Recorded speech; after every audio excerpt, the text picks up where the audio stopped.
गांव की गवार बहू के लिए दीवार बनकर खड़ी होगी चार मॉडर्न बहुएं।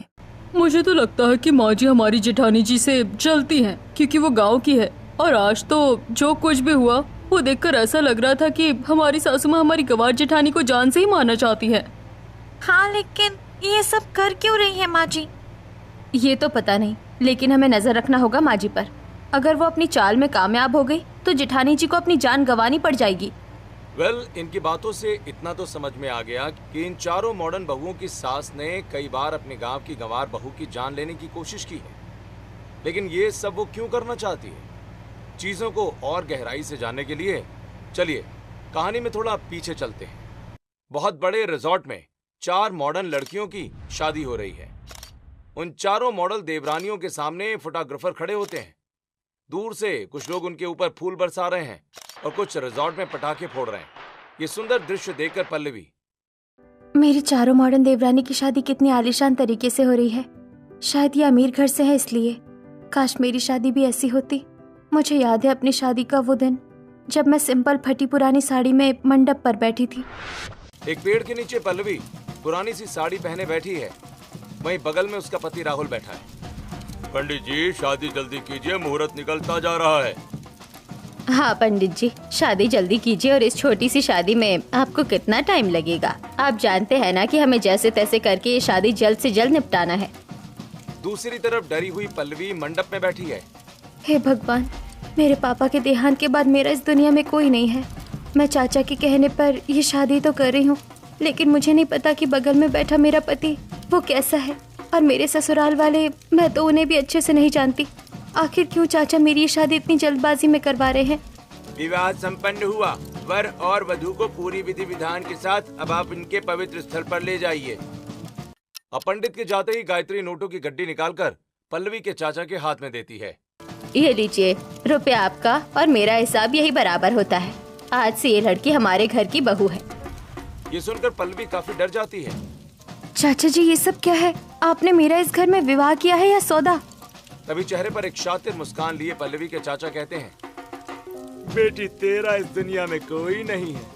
ले दे के तेरे एक पिता थे, वो भी अब चल बसे, इसलिए मैंने तेरी शादी करवा दी। अपने ससुराल में खुश रहना। जाने अनजाने में मैंने वो शादी कर ली थी, लेकिन अब वो शादी मेरे लिए एक सजा बनकर रह गई है। पर मैं खुश हूँ कि मेरी मॉडर्न चारों देवरानियों की शादी इसी आलीशान में हो रही है। अब मैं अपनी खुशियाँ इन्हीं में ढूंढूंगी। अब कुछ देर के बाद चारों मॉडर्न लड़कियों की शादी पूरी विधि विधान के साथ संपन्न हो जाती है। वो बहुत बड़ी सी गाड़ी में बैठकर अपने ससुराल आती हैं। दूसरी तरफ पल्लवी सुबह 4 बजे रिजॉर्ट से पैदल घर आती है। उसे कोई भी गाड़ी में नहीं बिठाता। जब पल्लवी भागी भागी घर आती है तो वो जैसे तैसे ही चौखट पर खड़ी होती है। उसका पैर फिसलता है और वो जाकर अपनी छोटी देवरानी से टकरा जाती है। कौन है? अरे देख कर नहीं चल सकती हो क्या? अभी मेरा सर आटी की थाली पर ही लग जाता। माफ करिएगा, मेरा पैर फिसल गया। ये तो एक नंबर की गवार है, इससे कोई भी काम ठीक से नहीं होता। पता नहीं किस मनहूस घड़ी में। छोड़ो, बहू आओ, करज गिराकर घर के अंदर प्रवेश करो। अब चारों ही मॉडर्न देवरानी पल्लवी को देख रही होती हैं। जहां पल्लवी के चेहरे पर उन्हें मासूमियत के सिवा कुछ नजर नहीं आता। अब चारों बहुएं कलश गिराकर घर के अंदर प्रवेश करती हैं। भाभी, जाइए आप चारों आराम कर लीजिए। आप सभी बहुत ज्यादा थक गए होंगी। वैसे भी शादी इतनी दूर रिजॉर्ट में हुई थी।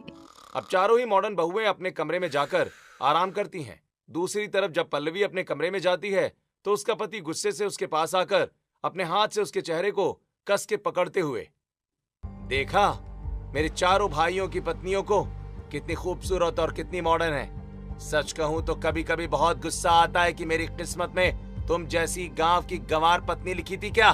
कभी कभी तो लगता है माँ ने अपने फायदे के चक्कर में मेरी जिंदगी खराब कर दी। राहुल जी, इसमें मेरी क्या गलती है? मैंने तो नहीं कहा था ना कि मुझे आपसे शादी करनी है।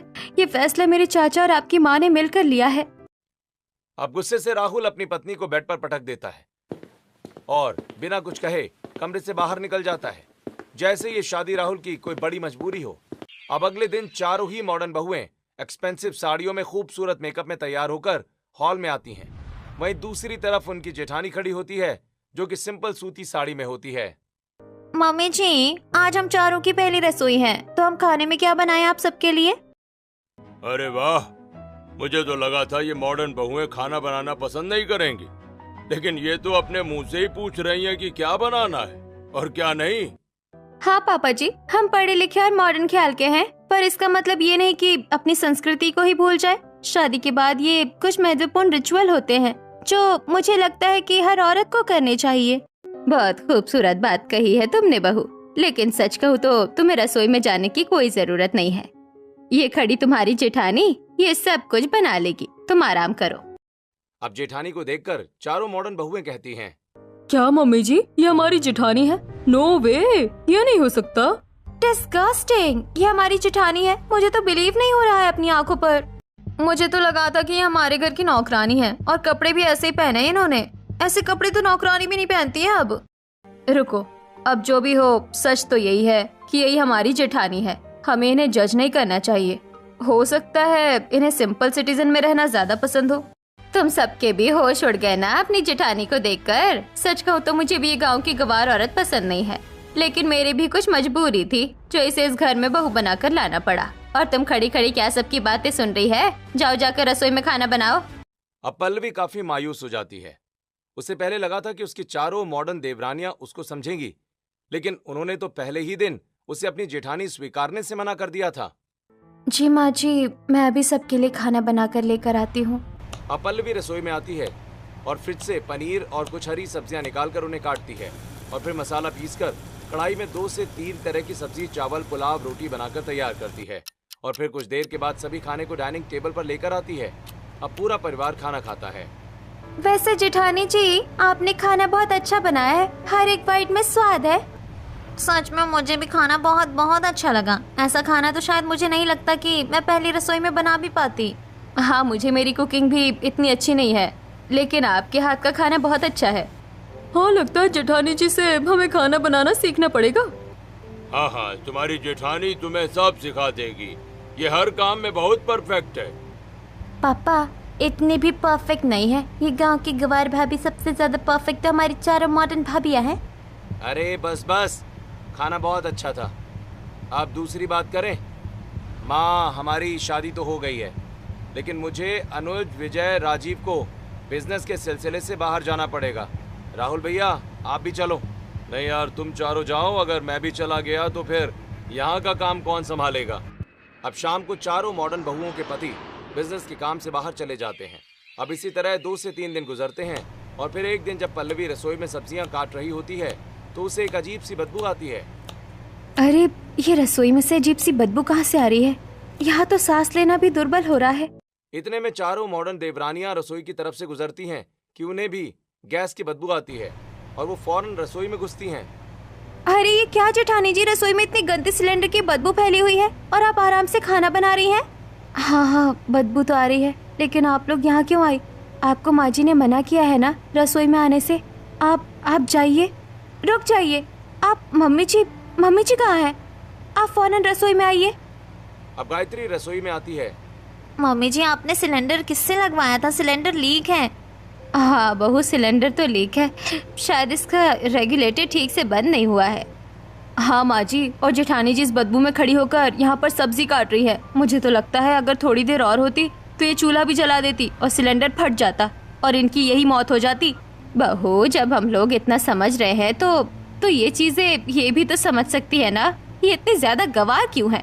माना ये गाँव से है, लेकिन इतनी ज्यादा गवारपंती ठीक नहीं लगती। अगर इसे बदबू लग रही थी तो ये हमें बता सकती थी ना। जी, मुझे इतना कुछ पता नहीं है, क्योंकि मैं अपने गांव में चूल्हे पर ही खाना बनाती थी। मैं बदबू समझ नहीं पाई। कोई बात नहीं, मैं ठीक कर देती हूँ। अब शिखा रेगुलेटर सिलेंडर में अच्छे से फिट करती है, जिसके बाद पल्लवी खाना बनाती है, और कुछ देर के बाद सभी लोगों को डाइनिंग टेबल पर बिठाकर खाना खिलाती है। इसी तरह 2 से 3 दिन और गुजरते हैं, और एक दिन बढ़ती गर्मी को देखकर गायत्री अपनी चारों मॉडर्न बहुओं से कहती है, बहू, बहुत ज्यादा गर्मी लग रही है, चलो स्विमिंग पूल में चलकर स्विमिंग करते हैं। जाओ, तुम चारों स्विमिंग ड्रेस पहन लो। दूसरी तरफ पल्लवी जो वॉशिंग मशीन में कपड़े धो रही है। जेठानी जी, आप इतनी गर्मी में इतना काम क्यों कर रही हैं? रहने दीजिए, बाद में कर लेंगे ये सब। चलिए अभी स्विमिंग पूल में स्विमिंग करने चलते हैं। जी लेकिन मुझे ज्यादा अच्छी तरीके से तैरना नहीं आता है, आप लोग ही जाइए। अरे जेठानी जी, स्विमिंग पूल में पानी इतना ज्यादा नहीं होता है, आप चलिए, कुछ नहीं होगा। अब सभी मॉडर्न बहुएं अपनी गांव की जेठानी को भी स्विमिंग पूल में लेकर आती हैं। वहीं गायत्री ये सब देखकर कुरकुर कर रही होती है, लेकिन अंदर ही अंदर उसके दिमाग में एक घिनौनी साजिश चल रही होती है। अब चारों मॉडर्न बहुएं अपनी गांव की जेठानी के साथ स्विमिंग पूल में स्विमिंग कर रही होती हैं। वहीं गायत्री भी होती है, लेकिन कुछ देर के बाद गायत्री स्विमिंग पूल से बाहर आ जाती है। अरे मम्मी जी, आप क्यों जा रही हैं बाहर? थोड़ी देर और रुक जाइए ना। नहीं नहीं, मेरा हो गया, अब तुम सब करो स्विम। जेठानी जी, ठंडे ठंडे पानी में स्विमिंग करके कैसा लग रहा है? बहुत अच्छा लग रहा है जी। अच्छा, मैं ना चेंज करने जा रही हूँ, अब बहुत हो गया, मैं अब और स्विमिंग नहीं कर सकती। मैं भी अब चेंज कर लेती हूँ। मैं भी चेंज कर लेती हूँ जेठानी जी, आप अभी और थोड़ी देर स्विमिंग करेंगी क्या? हाँ थोड़ा सा बस, फिर मैं भी आ जाऊंगी बाहर। अब चारों मॉडर्न देवरानी जैसे ही स्विमिंग पूल से बाहर आती हैं, स्विमिंग पूल का पानी अचानक से बहुत ज्यादा बढ़ जाता है और पल्लवी, जिसे हल्का फुल्का स्विमिंग आता था, अब उस पानी में डूबने लगती है।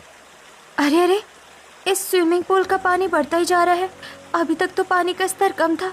अरे कोई मेरी मदद करो, मैं डूब रही हूँ। पता नहीं मेरी आवाज बाहर तक जा भी रही है कि नहीं। अब पल्लवी पानी में डूबती ही चली जाती है। अरे जेठानी जी की आवाज नहीं आ रही है और वो अब तक बाहर नहीं आई। अब चारों मॉडर्न बहुएं फौरन स्विमिंग पूल के पास जाती हैं, जहां पल्लवी डूब रही होती है और उसकी सांसें अब रुकने वाली होती हैं। अब चारों मॉडर्न बहुएं तुरंत स्विमिंग पूल के अंदर कूद जाती हैं। अरे स्विमिंग पूल का पानी इतना ज्यादा कैसे बढ़ गया? अभी तक तो इसमें पानी हमारे कमर तक था। अब सभी लोग पल्लवी को बाहर निकालते हैं और उसके सीने पर पुश करते हैं। तभी पल्लवी के मुंह से पानी बाहर आता है। अब पल्लवी होश में आती है। अच्छा आप लोग आ गए, नहीं तो आज मैं स्विमिंग पूल में डूबकर मर जाती। मम्मी जी, ये सब क्या है? ये एकदम से स्विमिंग पूल का पानी इतना ज्यादा कैसे बढ़ गया? आपको पता है, ऐसे में हमारी जेठानी जी की जान भी जा सकती थी। हाँ, अगर हम सही समय पर नहीं जाते तो मम्मी जी जेठानी जी तो आज स्विमिंग पूल में ही दम तोड़ देती। पता नहीं बहू, ये सब कौन कर रहा है। मैं प्लम्बर से बात करूंगी कि उसने कैसे क्या फिट किया हुआ है इस स्विमिंग पूल में।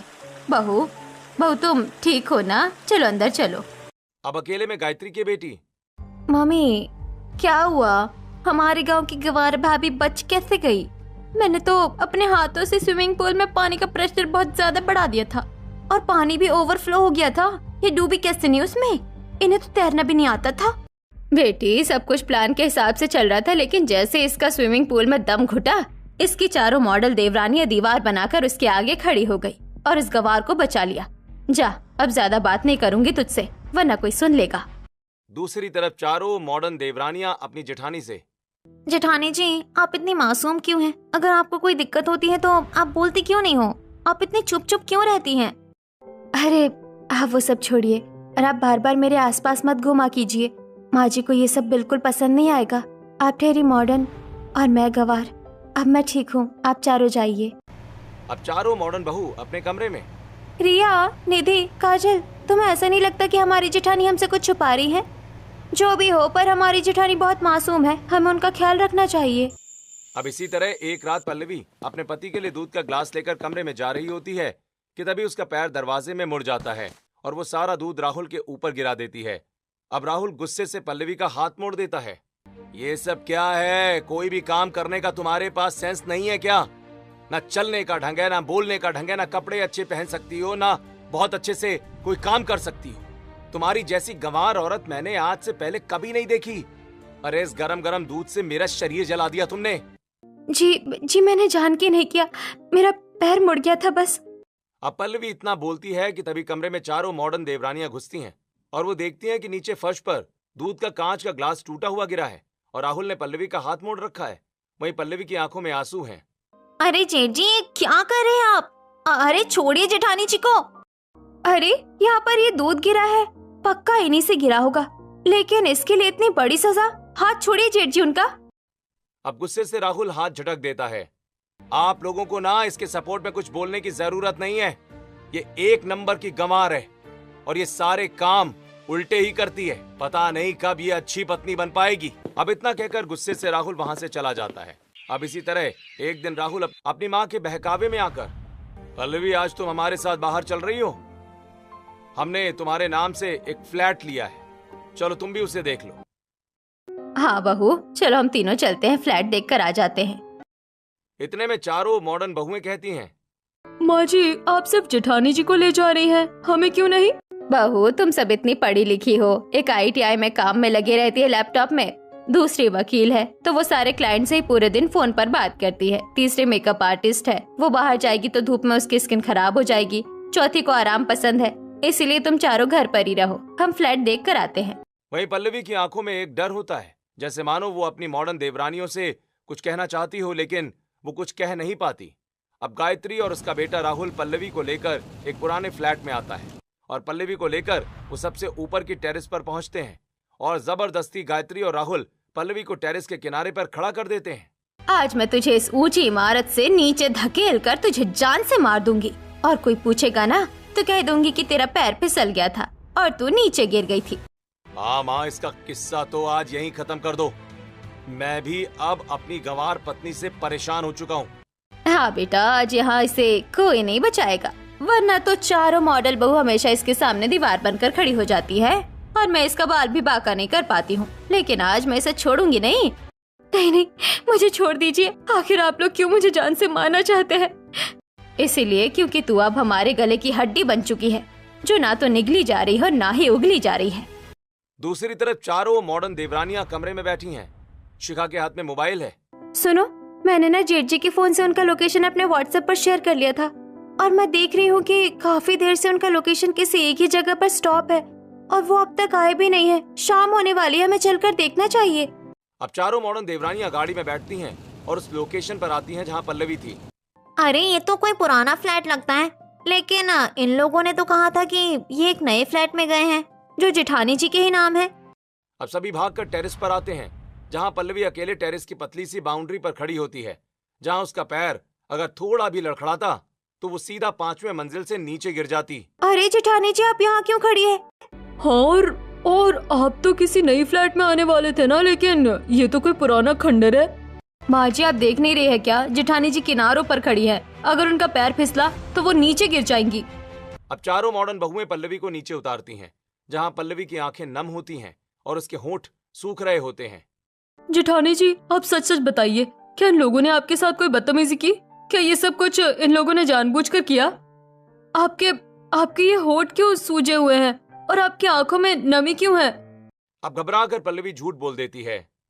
नहीं, आप चारों शांत हो जाइए, इन लोगों ने कुछ नहीं किया और मेरी आंखों में ये पानी इसलिए है क्योंकि मैं ऊंचाई पर खड़ी हूँ और मेरा ही मन था यहाँ खड़े होने का, और हवा का झोंका काफी तेज है और मेरे होंठ भी इसी हवा से सूख रहे हैं। क्या बहू, तुम चारों हम पर शक कर रही हो? अरे ये खुद इतनी गवार है, मैं जरा सा फोन में क्या बिजी हुई, ये जाकर किनारे पर खड़ी हो गई। हाँ, और मैं भी फोन पर फ्लैट के मालिक से ही बात कर रहा था कि उसने ये कैसा फ्लैट दिया है मुझे। अब गायत्री और राहुल दोनों बातों को घुमाने की कोशिश करते हैं, लेकिन वहीं चारों मॉडर्न बहुओं के दिमाग में ये सारी बातें खटकने लगती हैं। अब सभी लोग पल्लवी को लेकर घर आते हैं। अरे क्या हुआ, तुम सबके सब कहाँ चले गए थे भाई? और ये बड़ी बहू इतनी घबराई हुई क्यों है? सब ठीक तो है ना? हाँ, सब ठीक है, आप चिंता मत कीजिए, आप तो खुद हार्ट पेशेंट है, जाइए आप आराम कीजिए और तुम सब भी अपने कमरे में जाओ, आराम करो। अब इसी तरह जब गायत्री बार बार अपनी साजिशों में नाकामयाब हो जाती है तो अपने छोटे भाई को घर बुलाती है और उसे सारी चीज बताती है। अच्छा बहन, तू क्यों चिंता ले रही है? हाँ, मैं आ गया हूँ ना, अब मैं तेरी उस गांव की गंवार बहू को ठिकाने लगा कर ही रहूंगा, चिंता मत कर।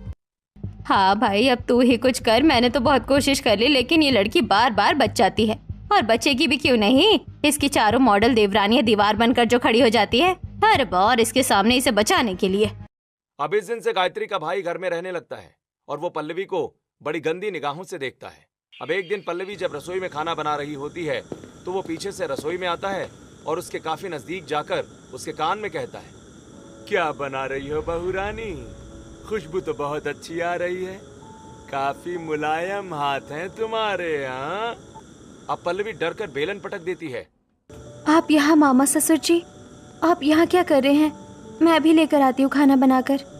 इतने में चारों मॉडर्न बहुएं वहाँ आ जाती हैं और ये सब देखकर, ये सब क्या है मामा ससुर जी? आप ये चीज दूर से भी तो पूछ सकते हैं ना?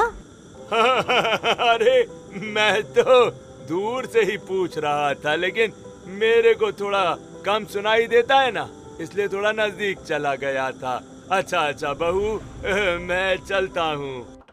अब इसी तरह एक दिन चारों मॉडर्न बहुएं अपने जरूरी काम से घर से बाहर निकल जाती हैं और इसका फायदा उठाकर किशोर पल्लवी से, सुनो बड़ी बहू, यही पास में ना मेरा एक गोदाम है। उस गोदाम में मेरी एक बहुत जरूरी फाइल रखी हुई है, क्या तुम उसे ला दोगी? पर मामा ससुर जी, मैं पढ़ी लिखी नहीं हूँ, मुझे कैसे समझ में आएगा कि आपकी वो कौन सी फाइल है जो मुझे लेकर आना है? बहू, वहाँ एक ही फाइल है जो लाल कलर की है। इतना सवाल जवाब क्या कर रही है? पहली बार तेरे मामा ससुर ने तुझे कुछ काम कहा है, जाकर कर नहीं सकती? अरे मेरा बेटा होता तो मैं उससे ही भेज देती, तो जैसे गवार को तो बोलती भी नहीं। ठीक है माँ जी, मैं जा रही हूँ, आप गुस्सा मत कीजिए। अब पल्लवी रिक्शा पकड़कर गोदाम की तरफ आ रही होती है। सड़क पर काफी ट्रैफिक होता है और वो ट्रैफिक के बीच में एक रिक्शे पर सवार होती है। चारों मॉडर्न देवरानियां जो अपनी जेठानी को देख लेती हैं। अरे ये तो हमारी जेठानी जी है ना? जेठानी जी, जेठानी जी, जेठानी जी, जेठानी जी इधर देखिए, आप कहाँ जा रही हैं अकेले? ट्रैफिक बहुत ज्यादा है और शोर भी बहुत है यहाँ, इसलिए हमारी जेठानी कुछ सुन नहीं पा रही है। लेकिन हमारी गैर मौजूदगी में माँ जी ने इन्हें कहाँ भेजा है? ये तो इतनी पढ़ी लिखी भी नहीं है, हमें इनका पीछा करना चाहिए, वरना फिर किसी मुसीबत में पड़ जाएगी। दूसरी तरफ पल्लवी गोदाम पहुंचती है, जहां गोदाम का दरवाजा पहले से ही खुला होता है। अरे दरवाजा तो पहले से खुला है, पर मामा ससुर ने तो कहा था कि दरवाजा खोलकर मुझे अंदर जाकर फाइल लेना है। चलो, लगता है वो भूल गए होंगे। अब पल्लवी जैसे ही अंदर आती है, एक शख्स अपने मुंह पर कपड़ा लपेटकर वहां आता है और दरवाजे में बाहर से ताला लगा देता है। वहीं गोदाम के अंदर चारों तरफ एक जहरीली गैस फैली हुई होती है। अरे यहाँ कितनी गंदी जहरीली गैस फैली है और यहाँ तो कोई फाइल नहीं है। दूसरी तरफ वो शख्स जैसे ही वहां से भागता है, वहां चारों मॉडर्न देवरानियां पहुंच जाती हैं। अरे यहाँ कौन था वो जो दरवाजा बाहर से बंद करके गया है? जेठानी जी तो इसी के अंदर गई है, लेकिन ये ताला उस शख्स ने यहाँ क्यों लगाया? अब एक बड़ा पत्थर सड़क से उठाकर चारों मॉडर्न देवरानियां ताला तोड़ देती हैं और तुरंत अंदर घुसती हैं, जहां पल्लवी बेहोश होती है और अंदर चारों तरफ एक जहरीली गैस फैली होती है। अब मॉडर्न देवरानियां अपनी अपनी निगाहें घुमाती हैं तो वो देखती हैं कि दीवारों पर चारों तरफ बॉम्ब फिट हैं। अरे यहाँ तो बम फिट है, जल्दी से जेठानी जी को बाहर निकालो, टाइमर ऑन है बॉम्ब का। अब चारों मॉडर्न देवरानी बेहोश पल्लवी को जैसे तैसे बाहर निकालती हैं और थोड़ा आगे बढ़ती हैं कि तभी गोदाम में धमाका हो जाता है। अब वो घबरा कर घर आती हैं और फिर सोफे पर पल्लवी को बिठाती हैं। चारों मॉडर्न बहू अब उसे ठंडा पानी पीने को देती हैं। जेठानी जी, आप ठीक तो है ना? और मम्मी जी, आप जेठानी जी को ऐसे खतरनाक जगह पर अकेले कैसे भेज सकती है? क्या हुआ बहू, सब ठीक तो है ना? कुछ ठीक नहीं है मम्मी जी, आप लोगों ने हमारे पीठ पीछे हमारी नादान अनपढ़ जेठानी जी को ऐसे गोदाम में भेज दिया जहाँ पर बम फिट था, और एक शख्स ना जाने वो कौन था जिसने जेठानी जी के अंदर जाते ही गोदाम का दरवाजा बाहर से बंद कर दिया। कोई था जो आज इन्हें जान से मारना चाहता था। आप लोग ये लापरवाही कैसे कर सकते हैं? शांत हो जाओ बहू, मैंने ही तो तुम्हारी जेठानी को वहाँ भेजा था, लेकिन मुझे नहीं पता था कि वहाँ पर ये सब होगा। मैं खुद 2 दिन से गोदाम नहीं गया हूँ, पक्का ये किसी की साजिश होगी। हाँ, भगवान का शुक्र है कि बड़ी बहू बच गई। बची नहीं है माँ जी, हम इन्हें बचा कर लेकर आए, नहीं तो आज ये हमारे सामने नहीं होती। अरे तो किसने कहा था इसको बचाने के लिए? इसको तो मैं जान से मारना चाहती थी, लेकिन हर बार तुम चारों मॉडर्न बहू दीवार बनकर इसके सामने खड़ी हो जाती हो और इसकी जान की रक्षा करती हो। पता नहीं मेरी ख्वाहिश कब पूरी होगी, कब मैं इसकी अर्थी देखूंगी। जाओ बड़ी बहू, अपने कमरे में आराम कर लो। अब सभी के वहाँ से जाने के बाद देखा भाई, ये फिर बच गई। चिंता मत कर, मैं अभी यही हूँ बहन। अब इसी तरह कुछ हफ्ते और गुजरते हैं। एक दिन पल्लवी रसोई में खाना बनाकर अपने कमरे में जाती है कि तभी पीछे से मामा ससुर आते हैं, जो खाने में जहर की शीशी पलट देते हैं। अब कुछ देर के बाद पल्लवी सभी को खाना डाइनिंग टेबल पर परोसती है और अब जैसे ही पल्लवी के ससुर खाना खाते हैं, उनके मुंह से खून की उल्टी होने लगती है। पापा ये क्या हुआ आपको? आपके मुंह से खून क्यों आ रहा है? अरे ये क्या हो गया, आप ठीक हैं? कुछ ठीक नहीं है बेटा, ये सब कुछ तेरी गंवार पत्नी ने किया है। पक्का इसने ही खाने में जहर मिलाया होगा। मुझे तो इस लड़की पर पहले दिन से ही शक था, इसे तो आज मैं पुलिस के हवाले करूंगा। एक मिनट, पहले पापा जी को अस्पताल लेकर चलिए। हाँ, मैं अस्पताल लेकर चलता हूँ पापा को। अब राहुल अपने पिता को अस्पताल ले जाता है, वहीं गायत्री पल्लवी के बाल नोचते हुए। आज तो मैं तुझे हाफ मर्डर केस में अंदर करूंगी, अब तो जिंदगी भर जेल में सड़ेगी। आप सब जेठानी और नजर रखिए, मैं अभी आती हूँ। अब रिया अपने ऑफिस जाती है और ऑफिस से वो अपना लैपटॉप रसोई की सीसीटीवी कैमरे से कनेक्ट करती है, जहां उसे दिखता है कि खाने में जहर किसने मिलाया है। दूसरी तरफ शिखा, काजल, निशा बैल्कनी में किशोर को फोन पर बात करते हुए सुनती हैं। प्लान पूरा सक्सेसफुल हो गया है, आगे की बात मैं शहर के मशहूर ढाबे पर आकर करता हूँ। अब ये सुनकर निशा, शिखा, काजल फौरन वहां से भाग जाती हैं। अब शिखा के फोन पर रिया का फोन आता है। निशा, शिखा, काजल, मुझे पता चल चुका है कि खाने में जहर किसने मिलाया था, लेकिन अभी तुम ये बात किसी से मत कहना, क्योंकि अभी मुझे ये जानना है कि ये सब होने के पीछे की वजह क्या है। अच्छा सुनो, मैंने अभी मामा ससुर को किसी प्लान के बारे में बात करते सुना है और अभी वो शहर के मशहूर ढाबे की तरफ जा रहे हैं। तब तो हमें उनका पीछा करना चाहिए, बाकी के सबूत भी हमें उन्हीं से मिलेंगे। मैं बाहर वेट कर रही हूँ, तुम तीनों बाहर आओ। अब निशा, शिखा, काजल अपनी सास के पास आकर, माँ जी आप जेठानी जी को पकड़ कर रखना जब तक पुलिस नहीं आ जाती, हम अस्पताल जा रहे हैं। अब चारों मॉडर्न बहुएं कार में बैठती हैं कि इतने में मामा ससुर की गाड़ी भी हाईवे पर आती है और अब वो मामा ससुर की गाड़ी का पीछा करने लगती हैं। अब मामा ससुर अपनी गाड़ी एक ढाबे पर रोकते हैं और वहां बैठकर फोन पर बात करते हैं। चारों मॉडर्न बहुएं भी पीछे से आ जाती हैं और छुपकर टेबल पर बैठ जाती हैं। अरे बहन, तू चिंता क्यों कर रही है? किसी को पता नहीं चलेगा कि खाने में जहर मैंने मिलाया है और पुलिस आती ही होगी। तू बस प्रॉपर्टी के पेपर पर उसके अंगूठे का छाप लगवा ले, उसके बाद ये जिंदगी भर के लिए जेल में सड़ेगी और तू उसकी जायदाद पर राज करेगी। स्टोर रूम में रस्सी से कसकर बांध रखा है इसे, लेकिन ये दस्तावेज पर अंगूठा लगाए तब ना। अभी चारों मॉडल बहू भी यहाँ नहीं है, मौका अच्छा है, मन तो कर रहा है इसका अंगूठा ही काट दूं। नहीं नहीं माँ जी। वहीं चारों ही मॉडर्न बहुएं ये सब फोन में रिकॉर्ड करके जैसे ही उठती हैं, उनका पैर लड़खड़ा जाता है और किशोर उन चारों को देख लेता है। अरे रुको, तुम चारों यहाँ क्या कर रही हो? अब चारों मॉडर्न बहुएं जैसे ही भागकर पार्किंग में अपनी गाड़ी लेने पहुंचती हैं, वहां कुछ गुंडे उनके पीछे पड़ जाते हैं जो किशोर ने ही भेजे थे। अब वो चारों मॉडर्न बहुएं अपनी नुकीली हील से उन गुंडों पर वार करती हैं और गाड़ी में बैठकर वहां से फरार हो जाती हैं। इसका मतलब हमारी सास हमारी जेठानी जी को इसलिए मारना चाहती है ताकि उन्हें सारी प्रॉपर्टी मिल सके, लेकिन असलियत में ये प्रॉपर्टी है किसकी? ये पता लगाने के लिए हमें जहाँ सभी दस्तावेज जमा होते हैं उस दफ्तर में जाना होगा। अब चारों ही बहुएं दस्तावेज देखने के लिए सरकारी दफ्तर में आती हैं और वहां के कर्मचारी को पैसे देकर अंदर घुसती हैं और फिर वो एक फाइल उठाकर देखती हैं। अरे ये देखो, इस पर हमारी जेठानी जी की तस्वीर है और ये तस्वीर शायद उनके पिता की है और इसमें तो लिखा है कि ये 200 करोड़ की जमीन हमारी जेठानी जी के पिता की है और वो मरने से पहले ये जमीन जेठानी जी के नाम करके गए हैं।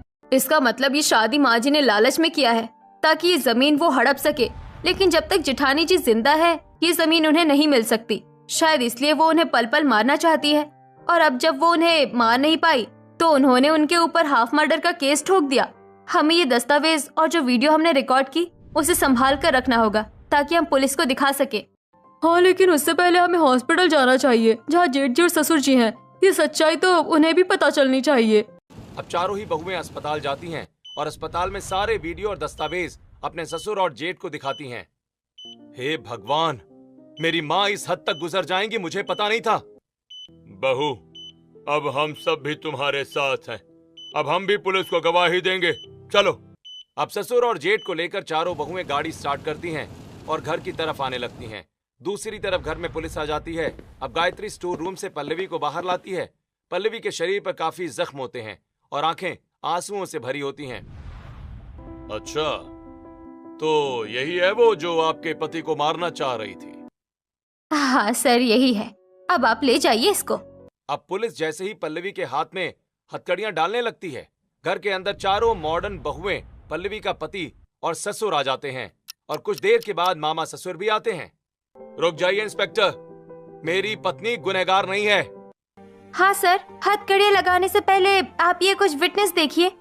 अब पुलिस सभी सबूत देखकर, भाई इस वीडियो में तो साफ ये आदमी कह रहा है कि इसने खाने में जहर मिलाया था और इन दस्तावेजों पर तो साफ लिखा है कि लड़की के पिता ने ये सारी प्रॉपर्टी इसके नाम कर रखी है और शायद आप यही प्रॉपर्टी हड़पने के लिए इसके ऊपर हाफ मर्डर का केस लगा रहे हैं। जी इंस्पेक्टर साहब, आप बिल्कुल सही समझ रहे हैं। अब ये सब सुनकर पल्लवी भी फूट फूट कर रोते हुए कहती है, हाँ इंस्पेक्टर साहब, ये सच है। मेरी सास ने मेरे चाचा जी को कुछ पैसों का लालच देकर मुझे इस घर में बहू बनाकर लाई, क्योंकि ये जानती थी कि अगर मैं इस घर की बहू बनी तो मेरे मरने के बाद ये 200 करोड़ की प्रॉपर्टी इनके नाम हो जाएगी। तब से ही ये मुझे जान से मारना चाहती है, और आखिर में जब ये मुझे मार नहीं पाई तो इन्होंने मुझे हाफ मर्डर केस में अंदर करवाने की कोशिश की। लेकिन हमेशा की तरह आज फिर सही वक्त पर मेरी चारों मॉडल देवरानियां दीवार बनकर मेरे सामने खड़ी हो गई और मुझे इन दरिंदों से बचा लिया। चिंता मत करो बहन, इनकी अक्ल तो अब मैं ठिकाने पर लाऊंगा। अब पुलिस गायत्री और किशोर को जेल में बंद कर देती है। शुक्रिया, आज आप चारों की वजह से मैं सुरक्षित हूँ। पल्लवी, मुझे भी माफ कर दो यार, मैंने तुम्हें समझने में बहुत देर कर दी, क्योंकि मैं अपनी माँ के बहकावे में आ गया था। अब इस दिन के बाद से पल्लवी अपने ससुराल में खुशहाल जिंदगी बिताने लगती है।